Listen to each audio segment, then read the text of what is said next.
সুপ্রিয় শিক্ষার্থী, আশা করি তোমরা ভালোই আছো।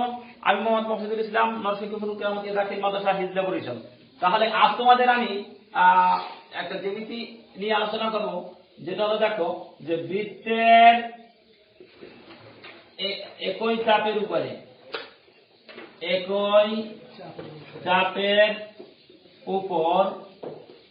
দণ্ডায়মান কেন্দ্রস্থ কোণ বৃত্তস্থ কোণের দ্বিগুণ এইটা আমরা আজকে প্রমাণ করব। তাহলে যেহেতু আমরা বললাম যে বৃত্তের একই চাপের উপরে দণ্ডায়মান কেন্দ্রস্থ কোণ বৃত্তস্থ কোণের দ্বিগুণ, শুরুতেই আমাদের একটা বৃত্ত আঁকা লাগবে নাকি? তাহলে আমরা শুরুতে একটা বৃত্ত আঁকি এবং এই একটা বৃত্ত আঁকলাম। আমরা এই বৃত্তটার কেন্দ্র আমরা মনে করলাম ও। এখন এই যে ও কেন্দ্র বিশিষ্ট বৃত্তের একটা চাপ নেই, আমরা এই চাপটা নিলাম, একই চাপ এই থেকে এই পর্যন্ত একটা চাপ নিলাম, চাপটার নাম দিলাম আমরা বি আর সি। যে ও কেন্দ্রস্থ বৃত্তের একটা চাপ বি আর সি। এখন তোমরা বলতে পারো স্যার চাপ আমরা এতটুকু জানি, হ্যাঁ আরো বড় নিতে পারো, তোমার চেয়ার যা মনে চায়। তাহলে আমরা এই বিসি চাপের উপরে দণ্ডায়মান কেন্দ্রস্থ কি করবে? বি ও সি কোণ, এই বললাম কেন্দ্রস্থ কোণ। আচ্ছা, তাহলে বৃত্তস্থ কোণ লাগবে একটা। তাহলে বৃত্তস্থ বৃত্তে পরিধির উপর একটা বিন্দু নেই এ, বা যে কোনো বিন্দু তোমরা নিতে পারো। তাহলে এই হলো আমার বি এ সি, এই হলো বৃত্তস্থ কোণ। তাইলে আমার বিসি নির্বাচন গেল। কি দেখলাম? মনে করি ও কেন্দ্র বিশিষ্ট বৃত্তের দেখে একটু, হ্যাঁ একই চাপ, চাপটার নাম কি বলো? বিসি। একই চাপ বিসি এর উপর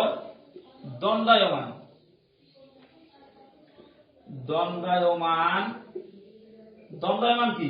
ওই চাপটার উপরে দাঁড়ায়নি আর কি। দণ্ডায়মান কেন্দ্রস্থ কি কোণ?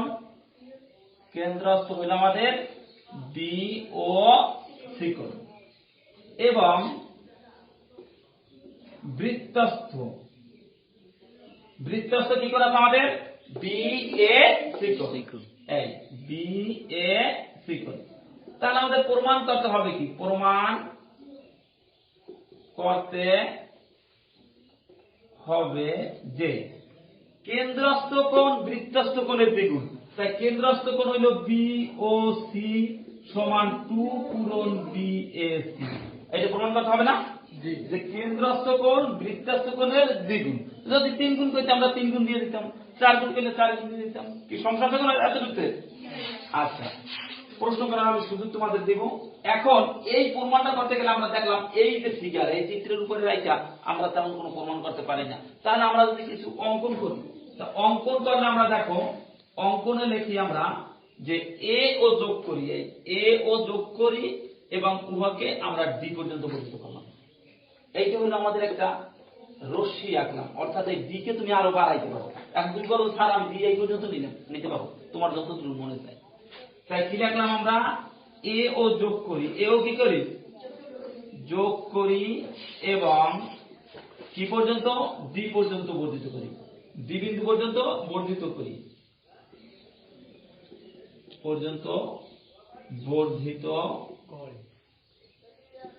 করলাম। এইবার দেখো এখানে আমাদের দুইটা ত্রিভুজ হয়েছে, দুইটা ত্রিভুজ হয়েছে না? একটা ত্রিভুজের নাম হইল এ ও বি, আর একটা ত্রিভুজ হইল এ ও সি। ত্রিভুজ আমরা কি বলি? দেখো ত্রিভুজ বলতে আমার তিনটে বিন্দু লাগবে, একদম তিনটে বাহু লাগবে, এ ও বি। এই এ ও বি ত্রিভুজের তিনটে বাহুর নাম কি? এ ও, বি ও এবং এ বি।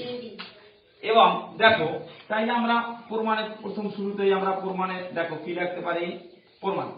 প্রমাণে আমাদের এই যে এ ও বি ত্রিভুজ, দেখো ত্রিভুজ এ ও বি এ, এই ত্রিভুজটার ভিতরে আমি দেখলাম যে এই ত্রিভুজটার দুইটা বাহু সমান, এই বাহুটা আর এই বাহুটা সমান না? দুইটা বাহু কি কারণে সমান? তুমি যখন এখানে কাটা নাম্বার ধরছো, এখানে এর চাই নিয়ে ঘুরে যাচ্ছ, এখানে যতটুকু দিছো এখানে তো একই মাপ দিছো না? যদি সমান মাপ না দিত তাইলে কি বৃত্ত হইতে? তাইলে তো এই জায়গায় আবার চুকা দিয়ে যাইতে। তাইলে আমাদের এ ও বি ত্রিভুজে আমরা লেখতারি কি বলো, ও এ সমান ও বি। এই ও এ সমান ও বি। এখন কেউ যদি বলে যে স্যার আমি ও এ সমান ও বি না লিখবো না, আমি লিখবো ও বি সমান ও এ, লেখো, সমস্যা নেই, একই কথা।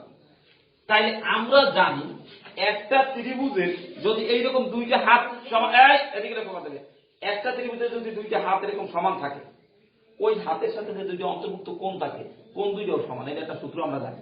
একটা ত্রিভুজের যদি দুইটা বাহু সমান থাকে, বাহুর অন্তর্ভুক্ত কোণ দুইটাও সমান।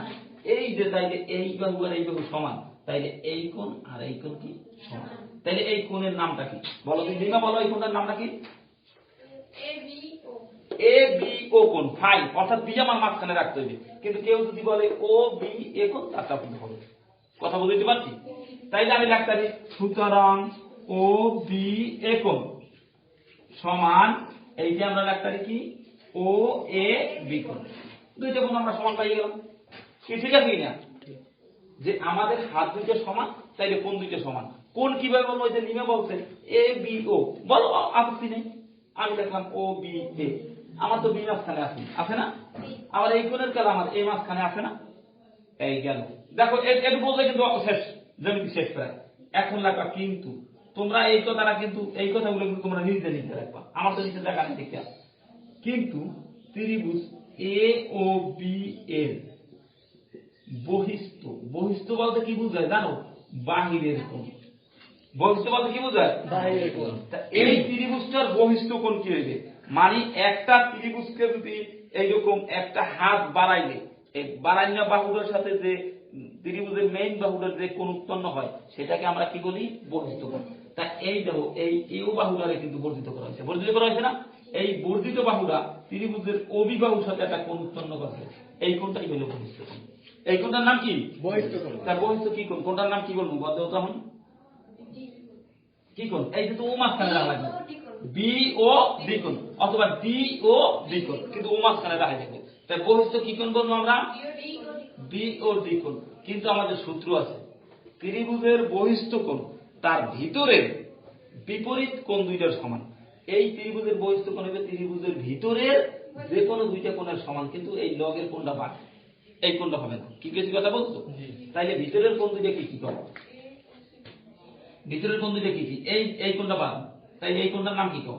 ও বি এ কোণ প্লাস ও এ বি কোণ। এটা যদি বলতো হয়ে গেছে বাঁধাও। এখন বাঁধিয়ে সুন্দর করে লেখা বিওডি, লেখা বিওডি সমানের সমান ও বি কোণের মান কত পাইছো? এই মানটা বসাই দাও। কত পাইছো? ও এ বি, লেখো ও এ বি প্লাস কি ও এ বি। তাইলে এখন যদি যোগ করো, সুতরাং দিয়া B O D. O A B কোণ কয়টা? ও এ বি কোণ 2 ও এ বি কোণ, 2 ও এ বি কোণ। এই সমীকরণ নাম্বার দিলে 1। সমীকরণ কত? 1। আমরা একটা তদ্রূপ অথবা একই ভাবে তুমি যা দেখো, তদ্রূপ লেখতারো, একই ভাবে লেখতারো। তদ্রূপ আমরা কি লিখব কম? তদ্রূপ আমরা লিখতে পারি এই যে বি ও ডি কোণ আছে না, আমরা তদ্রূপ লিখতে পারি কি বলো? সি ও ডি কোণ। মানে এই বেসে দেয়, এতগুলো আর লেখা লাগবে না, এই লেখাগুলো তোমাদের লেখার দরকার নাই। তদ্রূপ লিখতে লাগবে সি ও ডি কোণ সমান কি লিখব? 2 কি লিখব বলো? 2 ও এ সি কোণ। 2 কি কোণ? ও এ সি কোণ। এই সমীকরণ কত আমাদের? 2। সমীকরণ কত হলো আমাদের? 2। এইবার আমরা 1 ও 2 যোগ করব। 1 নং ও 2 নং সমীকরণ কি করব? যোগ করব। তাহলে 1 নং ও 2 নং সমীকরণ আমি যোগ করি। এই 1 ও 2 যোগ করে পাই নাকি? 1 ও 2 যোগ করে ভাই। 1 ও 2 যোগ করলে আমাদের কি হবে বলো? 1 নং এ কি আছে? বি ও ডি যোগ কি কও? সি ও ডি পাইলাম সমান এই 2 ধরনের যে কমন নিতে পারি না, 2 কমন নিলে কি হবে কও? ও এ বি প্লাস আবার কি বল? ও এ সি। এই এখন দেখো বাদি আমি লিখি বি ও ডি যোগ সি ও ডি। এই দেখো বি ও ডি যোগ সি ও ডি, এই সব যোগ করলে আমার কি হয়ে গেল? বি ও সি হয়ে গেল না? তাইলে আমি একটা লিখি বি ও সি সমান 2 2 ও এ বি, ও এ বি আর ও এ সি, এই দুইটা সব যোগ করলে কি হয়ে গেল আমার বি এ সি, এবিসি না বি এ সি রে বাবা, বি এ সি, এবিসি হইলে তো এখানে তো টান নাই আছে, তাই না আমার কি হলো বি এ সি, আমাদের প্রমাণিত কিন্তু হয়ে গেল নাকি। এইবার যার যত প্রশ্ন আছে বলতে পারো যে স্যার আমি এই জায়গাতে বুঝি